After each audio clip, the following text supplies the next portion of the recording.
Salut à tous et bienvenue dans Grain. Aujourd'hui, on va parler d'un stabilisateur de caméra qui fait beaucoup parler de lui depuis quelques semaines, le Zion Crane 2.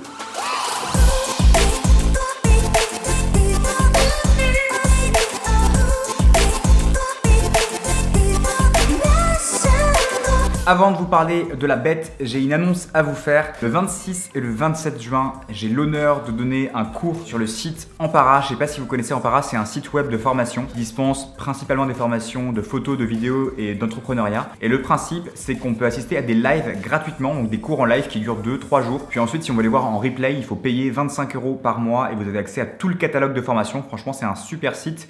J'ai suivi quelques formations dessus et j'ai adoré, notamment la formation vidéaste de mariage de Jérémy Penquin que je vous recommande.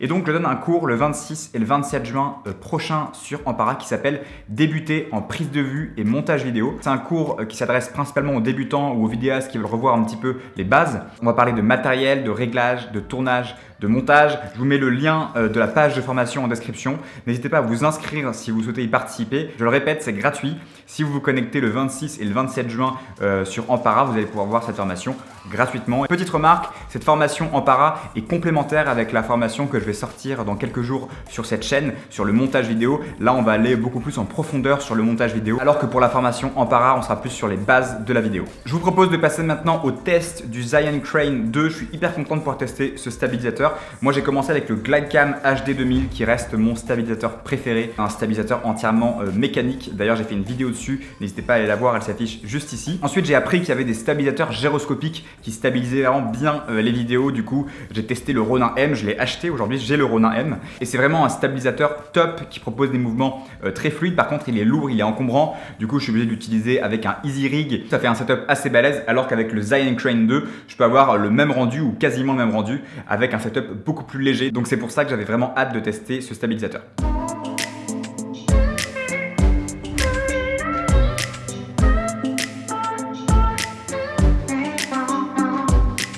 Je propose de commencer d'abord par les points positifs et ensuite on verra les points négatifs. Premier point positif, la qualité de fabrication.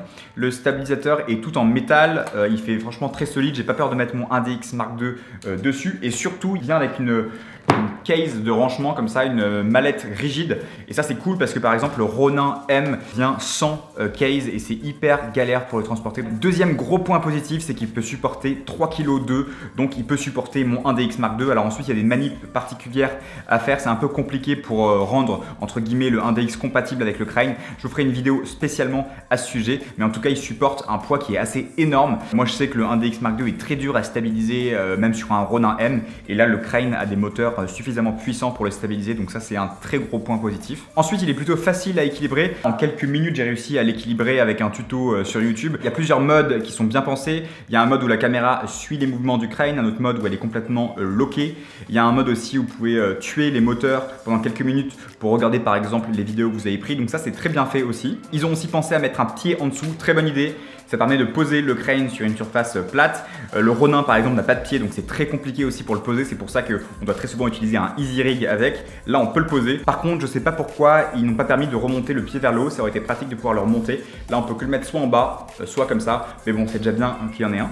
Et enfin dernier point positif, je dirais les batteries. Je pense qu'elles tiennent bien. Alors moi je l'ai testé quelques heures dehors, donc j'ai pas testé assez longtemps pour savoir si les batteries allaient me lâcher. Mais en tout cas j'ai testé au moins 2 heures, 2 heures et demie et j'ai eu aucun problème. Donc je pense que les batteries sont bonnes sur ce stabilisateur. Premier point négatif, mais je pense qu'il est valable pour tous les stabilisateurs gyroscopiques, c'est que c'est compliqué de se déplacer avec, c'est pas vraiment adapté pour du run and gun alors qu'on aimerait pouvoir prendre notre gimbal pour partir en voyage par exemple. Et si vous l'avez avec vous et que vous mettez votre appareil dessus, soit les moteurs sont en route et donc la caméra est bien ferme mais bon vous utilisez la batterie, soit vous éteignez la gimbal et la caméra se balade, il y a un filtre ND qui peut taper sur le stabilisateur et le filtre ND peut se casser, donc c'est compliqué je trouve à se balader avec. Autre point négatif, alors je sais pas si c'est un point négatif mais c'est plus gadget qu'autre chose pour moi. Ici il y a un système de follow focus qui marche avec Canon, notamment je crois bientôt avec Sony également. En fait il faut brancher un petit câble à votre appareil photo que vous branchez sur la gimbal et vous pouvez manier avec cette molette là le focus. Vous pouvez aussi changer l'iris, changer le shutter, changer les ISO, mais en fait c'est un peu gadget puisque c'est compliqué de faire un plan